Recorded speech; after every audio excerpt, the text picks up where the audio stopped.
Hi all. ನಮ್ಮ ಅಕ್ಕನ ಮಗಳಿಗೆ ರೀಸೆಂಟಾಗಿ ಕಿವಿ ಚುಚ್ಚಿಸಿದ್ವಿ. ಸೊ ಏನೇನು ಪ್ರಿಕಾಷನ್ಸ್ ತೊಗೋಬೇಕು ಅಂತೇಳಿ ಈ ವಿಡಿಯೋದಲ್ಲಿ ಹೇಳಿದ್ದೀನಿ. ಬಿಡದೆ ಎಂಟು ತನಕ ನೋಡಿ.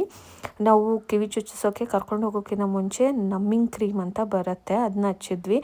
ಹಚ್ಚೋದ್ರಿಂದ ಕಿವಿ ಮರಗಟ್ಟುತ್ತೆ. ಅದಾದಮೇಲೆ ಕಿವಿ ಚುಚ್ಚೋದ್ರಿಂದ ಅಷ್ಟೊಂದು ಪೇನ್ ಅನಿಸಲ್ಲ. ಸೊ ಅದನ್ನು ಹಚ್ಕೊಂಡು ಅದಾದಮೇಲೆ ಕರ್ಕೊಂಡು ಹೋಗಿದ್ವಿ.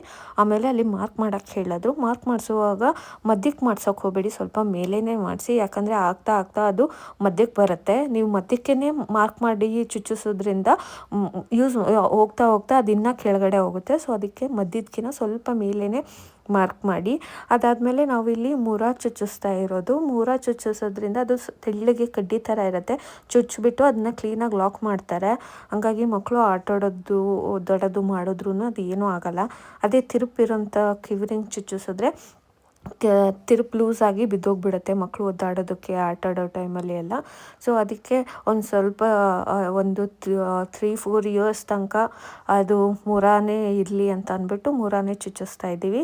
ಅದಕ್ಕೆ ನಾವು ಗನ್ ಶೂಟ್ ಮಾಡಿಸ್ತಾ ಇಲ್ಲ. ಗನ್ ಶೂಟ್ ಮಾಡಿಸಿದ್ರೆ ತುಂಬ ಪೇನ್ಲೆಸ್ ಇರುತ್ತೆ, ಅಷ್ಟೊಂದು ನೋವಾಗಲ್ಲ. ಬಟ್ ಗನ್ ಶೂಟ್ ಮಾಡಿಸ್ಬೇಕು ಅಂತಂದರೆ ಅದು ತಿರುಪಿರಬೇಕು. ತಿರುಪಿದ್ರೆ ಅದು ಚೆನ್ನಾಗೆ, ಬಟ್ ಮೂರಾಗೆಲ್ಲ ಅದು ಸರಿ ಅನಿಸಲ್ಲ. ಅದಕ್ಕೆ ನೀವು ಮಾಡಿಸೋದಾದರೆ ಮೂರ ಚುಚ್ಚಿಸೋದು ಬೆಟ್ರು. ಟಿಲ್ 4 to 5 ಇಯರ್ಸ್ ತನಕ ಮೂರ ಬೆಟರು.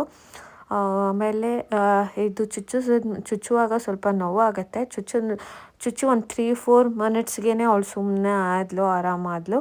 ಅದು ಚುಚ್ಚಿದ ಮೇಲೆ ಒಂದು ವಾರ ತನಕ ನೀವು ಸ್ವಲ್ಪ ಕೊಬ್ಬರಿ ಎಣ್ಣೆ ಉಗುರು ಬೆಚ್ಚನಂಗೆ ಕಾಯಿಸ್ಬಿಟ್ಟು ಕಿವಿ ಬಿಡೋದ್ರಿಂದ ಅಷ್ಟೊಂದು ನೋವು ಇರಲ್ಲ. ಬರ್ತಾ ಬರ್ತಾ ನೋವು ಕಡಿಮೆ ಆಗುತ್ತೆ.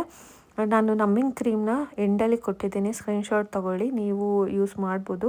ಅದು 1-2 ಅವರ್ಸ್ ಆದರೂ ಹಚ್ಕೊಂಡಿರಬೇಕು ಕಿವಿ ಚುಚ್ಚಿಸೋಕ್ಕಿಂತ ಮುಂಚೆ. 2 ಅವರ್ಸ್ ಆದಮೇಲೆ ಅದು ಮರಗಟ್ಟಂಗೆ ಆಗೋದು. ಇಲ್ಲ ಅಂದರೆ ಅದು ಸ್ವಲ್ಪ ಪೇನ್ ಅನಿಸುತ್ತೆ. ನೀವು ಯೂಸ್ ಮಾಡೋಕ್ಕಿಂತ ಮುಂಚೆ ಡಾಕ್ಟರ್ ಸಜೆಷನ್ ತೊಗೊಂಡು ಅದಾದಮೇಲೆ ಯೂಸ್ ಮಾಡಿ. ಸೊ ಇದೇ ಥರ ಆನೆಸ್ಟ್ ರಿವ್ಯೂಸ್ಗೆ, ಇನ್ಫಾರ್ಮೇಟಿವ್ ವೀಡಿಯೋಸ್ಗೆ ನನ್ನ ಚಾನಲ್ನ ಸಬ್ಸ್ಕ್ರೈಬ್ ಮಾಡಿ.